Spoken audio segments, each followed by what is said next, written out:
किसी और बंदे को बुलाया है मिस्टर अंकुर को, तो मुझे तो लग रहा है कि उनकी रेलेवेंसी नहीं बनती, ना वो कोई पॉलिटिकल लीडर है, ना कहीं से जीते हैं, ना इलेक्शन उठे हैं, तो वो राय देंगे। तो अपनी मर्यादा में रहिए ऑफ इंडिया को राय देंगे। तो मुझे आपका हक नहीं है हरबख्श जी, आप इस तरह से बयानबाजी नहीं कर सकते हैं। चैनल में जो भी यहाँ पर इसका गेस्ट बैठा हुआ है, आप उसको इंडिविजुअली पॉइंट आउट नहीं कर सकते हैं। आपसे जो सवाल पूछा गया है आप उसका जवाब दीजिए। मुझे आपसे बात नहीं करनी है। आप अगर डिफेंड करने बैठी हो, आप डिफेंड करने बैठो, मैं चोरों के साथ बात नहीं करता हूं। एक मिनट, इसमें डिफेंड करने वाली कौन सी बात थी? अगर आपके साथ कोई अभद्र तरीके से व्यवहार करता है हरबख्श जी, तो मुकम्मल तरीके से सवाल उनसे भी यही होगा कि हरबख्श जी के साथ ऐसे बात नहीं हो सकती है।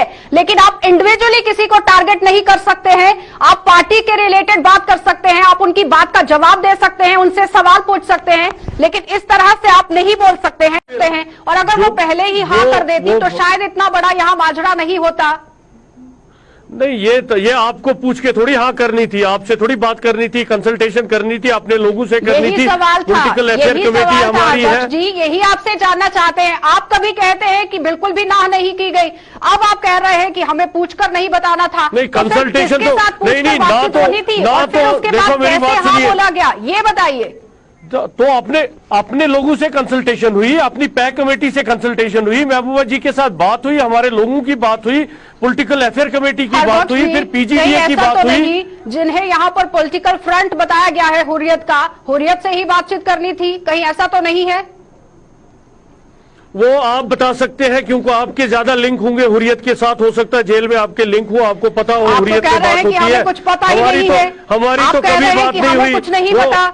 नहीं, वो आपको पता होगी एज एंकर, आप हुर्रियत से बात। हमने तो कभी हुर्रियत से बात नहीं की, मैंने तो हुर्रियत को देखा भी नहीं है, मुझे तो पता ही नहीं है। आपको पता होगी हुर्रियत के लीडर बेहतर तो नहीं जानते हैं हरबख्श जी, आप बहुत बेहतर जानते होंगे, क्योंकि हुर्रियत आप तो हुर्रियत को रिप्रेजेंट करते हो। जब भी बात होती है आप हुर्रियत की बात करते हो।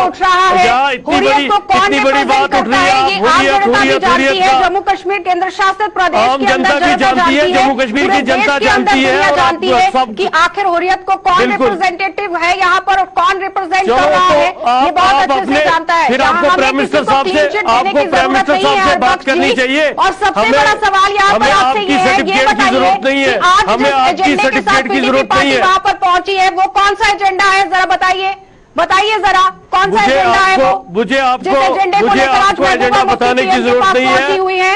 मेरी बात सुनिए, पहले आप अपनी लैंग्वेज ठीक कीजिए, आप लैंग्वेज अपनी ठीक कीजिए। मैं लैंग्वेज बिल्कुल सही है, बात सुनो, बिल्कुल सही। आपसे जवाब पूछा जा रहा है, फिर मैं कौन से एजेंडे के साथ पहुंचना है वो बता दीजिए।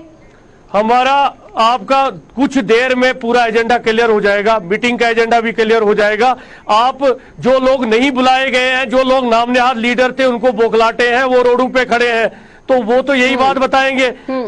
हमारा मानना यह है कि हमें सर्टिफिकेट आपसे नहीं चाहिए। प्राइम मिनिस्टर ऑफ इंडिया ने हमारी पार्टी को बुलाया है, पहले भी हमारे साथ गवर्नमेंट की थी, तब भी हमारी आइडियोलॉजी वही थी। 99 तो दिया ना, आम जनता ने दिया ना, आम जनता ने हमें 2 बार चीफ मिनिस्टर बनाया, आम जनता ने हमारी सीटें दी। आम जनता की तरफ से आपने क्या देखा? जब विकास की बात आई तो गुप्कार अलायंस के बीच में आपने देखा कि मतभेद किस तरह से निकलकर सामने आया, और उसका सबूत आज दिल्ली में भी देखने को मिला, जहां पर डॉक्टर फारूक अब्दुल्ला ने आपकी पूरी बात से किनारा कर दिया।